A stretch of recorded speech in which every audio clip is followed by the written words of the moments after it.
할렐루야. 네, 오늘도 말씀을 깨닫는 지혜와 응답받는 기도의 은총이 우리에게 넘치게 될 줄로 믿습니다. 오늘은 하나님 뜻대로 하는 근심이라는 제목으로 우리가 함께 말씀을 나누고자 합니다. 여러분, 이 고린도 교회는 굉장히 많은 문제를 가진 교회였어요. 고린도 교회의 문제가 많은 이유 중에 하나가 무엇이냐면 이 고린도라고 불리는 그 도시의 독특한 이 속성 때문에 그렇기도 합니다. 고린도라는 도시는 바다와 바다 사이에 자리 잡은 도시예요. 그러니까 고린도 양편의 바다를 직선으로 연결하면은 한 9km 정도의 거리, 그 좁은 틈에 세워진 도시가 고린도예요. 그러니까 항구가 두 개인 거예요. 여러분, 항구가 하나만 있어도 어떻습니까? 온갖 이 외지에서 들어오는 문화가 막 들어오잖아요. 그래서 옛날에는 뭐라고 해서 옛날에는 부산 사람들은 그냥 다 일본말 할 줄 안다고 이제 더러 그런 얘기가 있을 정도로 이 부산이 일본이랑 가깝고 일본 사람들이 많이 들어오니까 그런 게 있었잖아요. 여러분, 그 두 항구 사이에 세워진 도시 고린도다 보니까 사업이 발달해. 문화도 발달해요. 이런 게 당연하게 발달을 합니다. 근데 복잡한 그 문화 속에서 이 좋은 것만 발달하면 좋은데 또 뭐가 발달하면요, 굉장히 방탕한 문화가 발달하기 시작했어요. 그래서 이 고린도라는 도시는 우리가 잘 아는 것처럼 우상 숭배의 뭐가 되는 거예요? 근거지가 되는 거예요. 그래서 굉장히 많은 신전이 있었고 쉼없이 우상 숭배를 했어요. 그리고 도시에 머무는 이들은 이 타락의 환경에 여과 없이 노출돼요. 여러분, 이 고대 이 지역의 고대 지역의 신상들을, 이 신전들은요, 대부분 성적인 이 제사가 동반이 됩니다.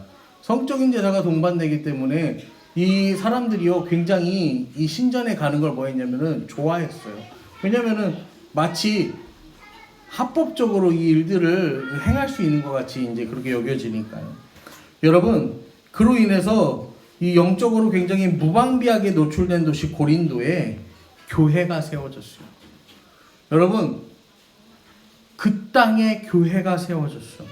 그 땅에 교회가 세워지니까 거기서 신앙생활하는 성도들이요, 이 또 영적인 자부심이 굉장히 대단했어요. 영적인 자부심이 굉장히 대단했어.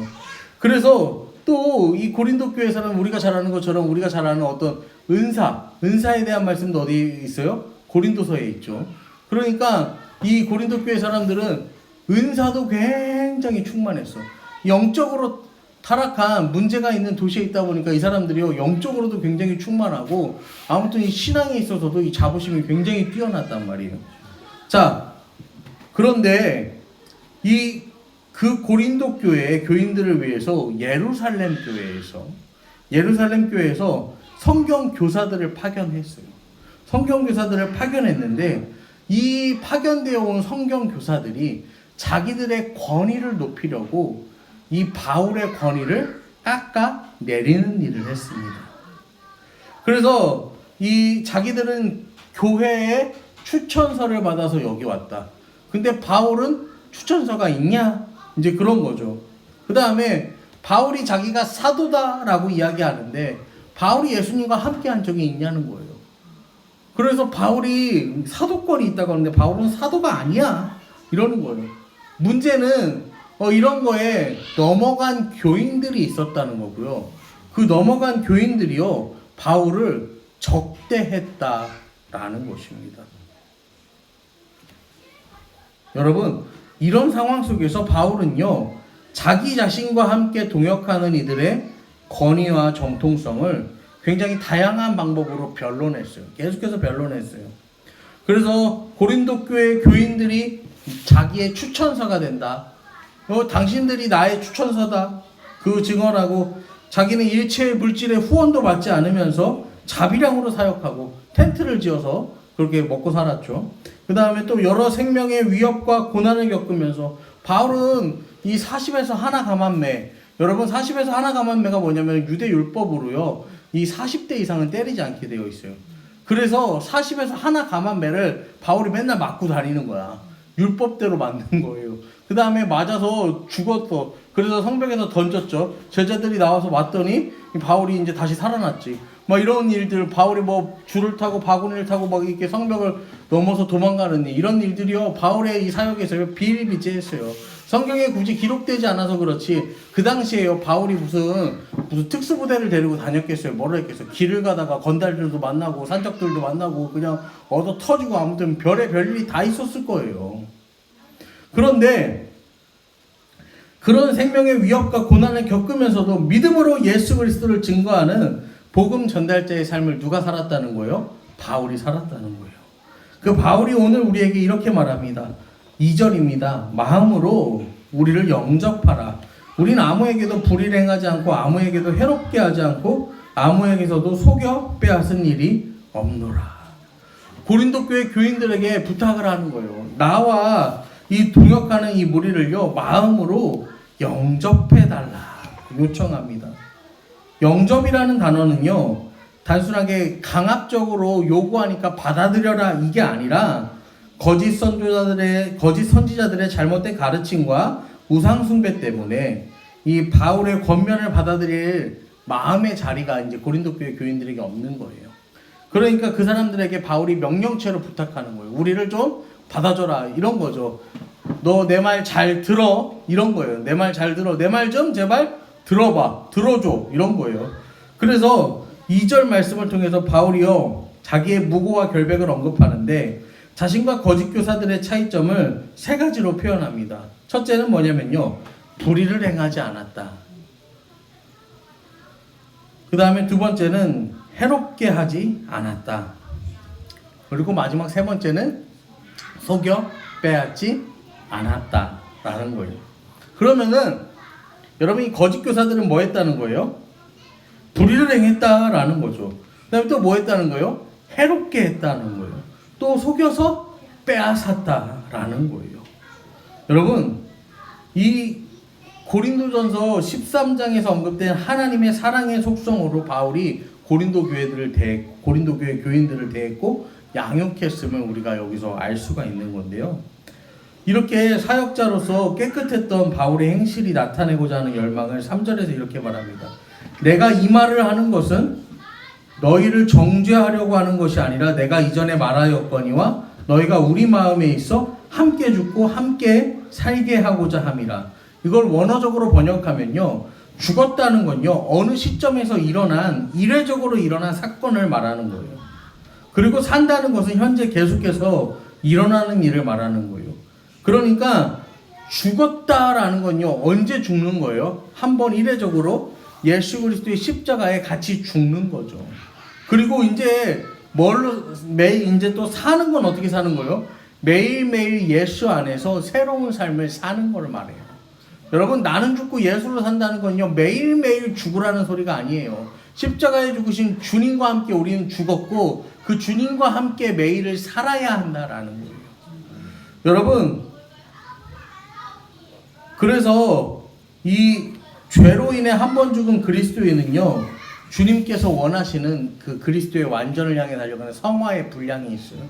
그 분량을 이루기 위해서 끊임없이 노력하면서 살아가야 함을 바울은 우리에게 이야기합니다. 그래서 고린도서 7장 4절부터 말씀을 보시면요 나는 너희를 향하여 담대한 것도 많고 너희를 위하여 자랑하는 것도 많으니 내가 우리의 모든 환난 가운데서도 위로가 가득하고 기쁨이 넘치는도다 라고 바울은 그렇게 이야기해요. 그러니까 위로도 있고 위로가 가득하고 기쁨이 넘치는데 그 충만한 이유가 5절부터 7절에 나옵니다. 우리가 마게도냐에 이르렀을 때 우리 육체가 편하지 못하였고 사방으로 환난당하여 밖으로는 다툼이요 안으로는 두려움이었노라. 이 바울이요 드로아에 이제 이르른 바울이 디도를 만나지 못한 채로 마게도냐로 갑니다. 근데 이 마게도냐에서 환난을 당해요. 그래서 밖으로는 다툼이 안으로는 두려움을 막 상황에 있는 거야. 근데 6절과 7절에 보면 그러나 낙심한 자들을 위로하실 하나님이 디도가 오므로 우리를 위로하셨으니 디도가 와서 이제 위로가 되는 거예요. 왜냐면은 디도가 이 분열된 교회의 소식들을 교회 문제들을 해결하기 위해서 갔다가 이 교회 문제들이 잘 봉합되었다는 소식을 갖고 돌아오는 거예요. 그러니까 바울이 마음이 위로를 받는 거예요. 그러면서 7절에 그가 온 것뿐 아니요 오직 그가 너에게 받은 그 위로로 위로하고 너희의 사모함과 애통함과 나를 위하여 열심히 있는 것을 우리에게 보고함으로 나를 더욱 기쁘게 하였느니라. 여기서 언급된 다툼은요, 불신자들의 반대와 박해 이런 걸로도 해석을 할 수 있고요. 두려움은 고린도 교인들의 그 영적인 평안에 대한 바울의 노심초사하는 마음, 그 다음에 디도의 귀환이 늦어지는 데서 오는 여러 염려, 이런 것들로 해석이 될 수 있어요. 근데 그러나 라고 하잖아요.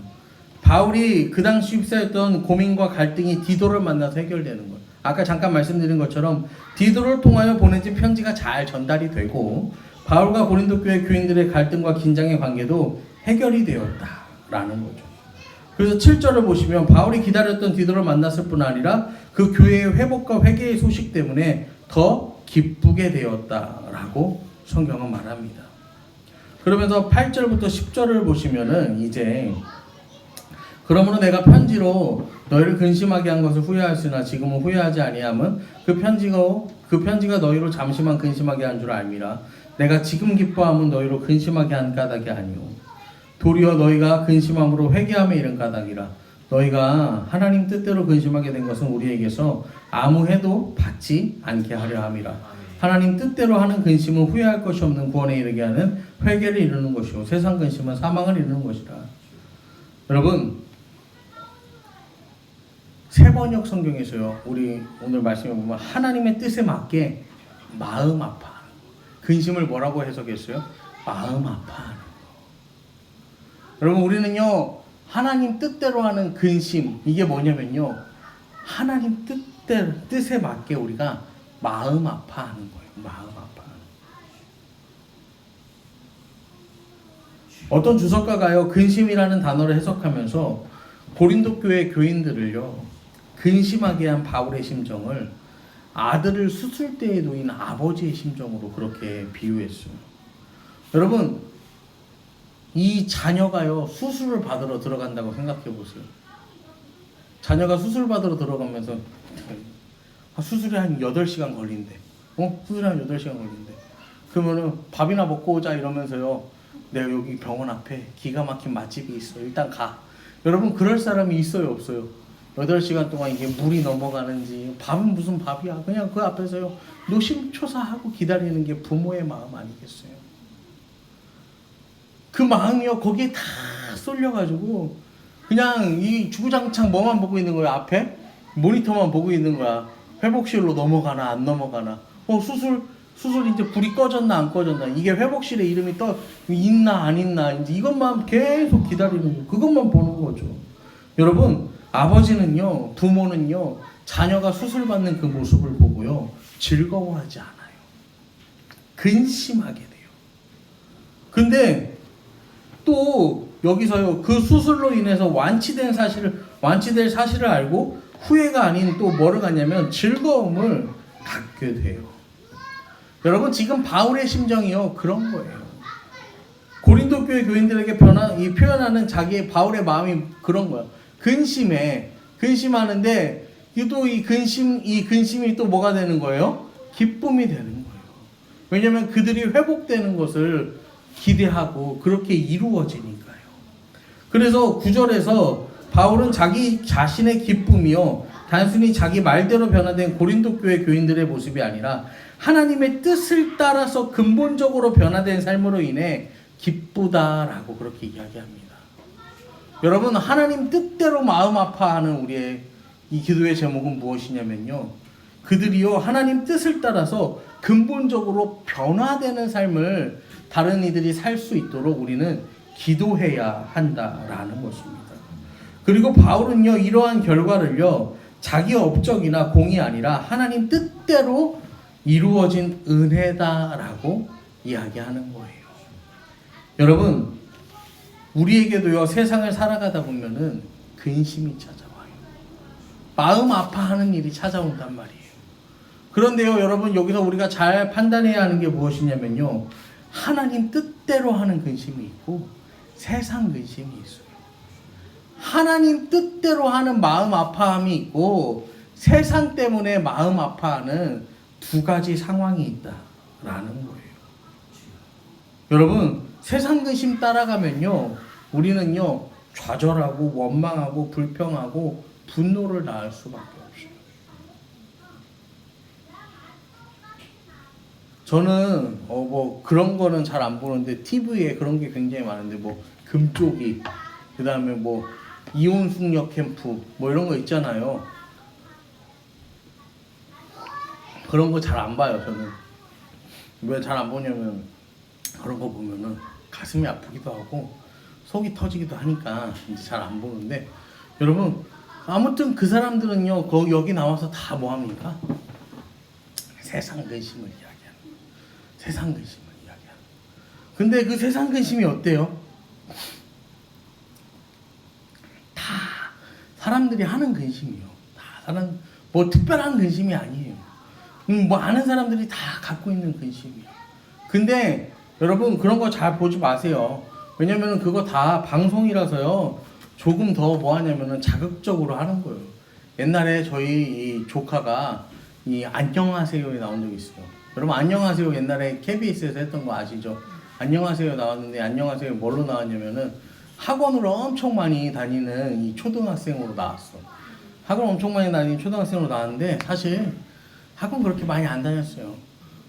근데 이제 막 작가들이 이렇게 막 몰아가는 거야. 그 다음에 이 뭐 엄마랑 할머니한테도 이게 해야 할 말을 이 작가들이 다 코치를 해준 거야. 작가들이 다 코치를 해. 그래서 그러니까 방송에 나온 거 보면은 막 이렇게 어떻게 저렇게까지 저렇게, 여러분 그게 아니라 그거 거의가 진짜 요만큼의 사실에다가 이만큼을 덮어 씌워서 이제 그렇게 하는 거예요. 그래서 그런 방송들도 다른 방송들도 마찬가지일 거예요. 근데요, 그럼에도 불구하고요, 여러분 세상 사람들은요 엄청나게 근심해요.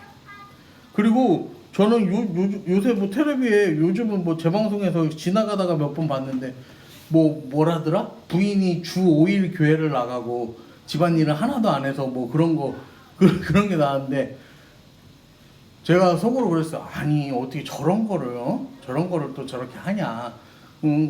이거는 참 그 프로를 진행하는 사람도 요새 많이 나오는 분인데 저분도 저렇게 자기가 기독교인이라고 말하면서 이런 소스를 이렇게 하는 거를 이거를 찬성을 했나 이제 막 그런 생각을 제가 했어요.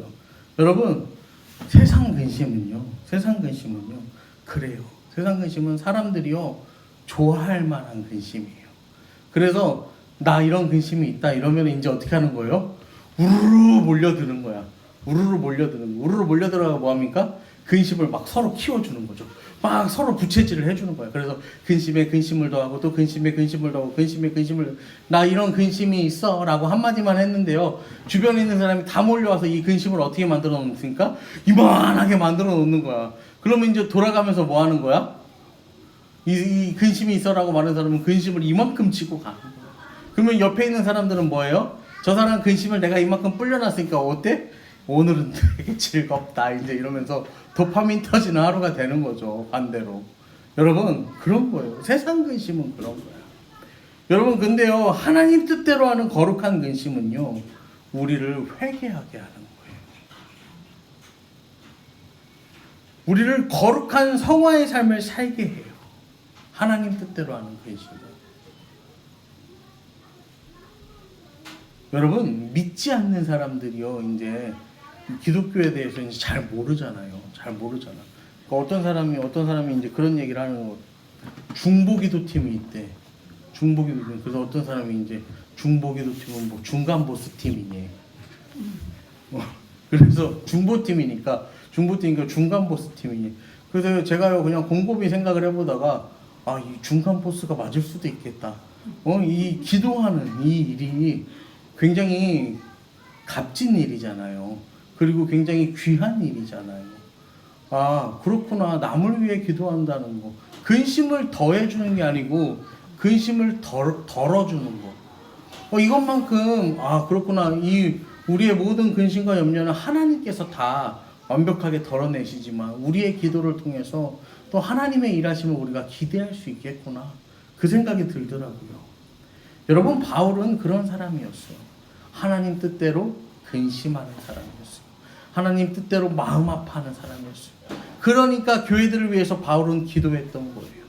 그러니까 이 성도들을 위해서 바울은 기도했던 거예요. 기도하지 않고서는 그 마음이, 이 아픈 마음을요, 바울은요, 다스릴 길이 없었던 거예요. 여러분, 오늘 마음이 아프셔야 돼요. 내가 정말로 이 교회를 위해서, 이 성도들을 위해서, 서로를 위해서, 우리의 가정을 위해서, 또 우리의 자녀들을 위해서, 우리의 일가 친척을 위해서 여러분, 우리가요, 마음이 아파야 되는 거예요. 근심해야 되는 거예요. 내가 정말 너만 생각하면은 가슴이 아프다. 근데 이 가슴이 세상 근심으로 가슴이 아프다. 이게 아니라 뭘로요? 하나님 뜻대로 내가 내 마음이 아프다.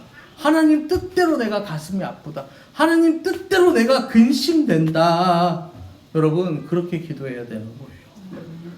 그래서 고린도 교회는 회개했어요. 회개해서 더욱 아름다운 하나님의 선을 이루는 교회가 되었다니까요.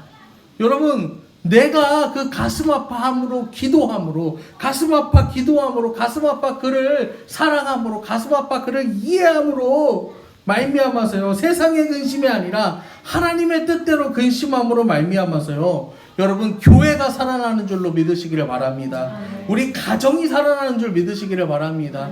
여러분, 자녀들의 인생이 살아남을 믿으시기를 바랍니다.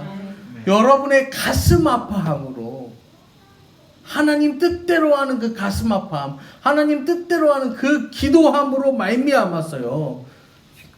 이 예수의 능력으로 우리가 가슴 아파하는 그 모든 것들에 하나님의 능력이 충만하게 되고 하나님의 능력으로 새로워지는 놀라운 축복의 사람들 되기를 이 시간 간절히 축원합니다.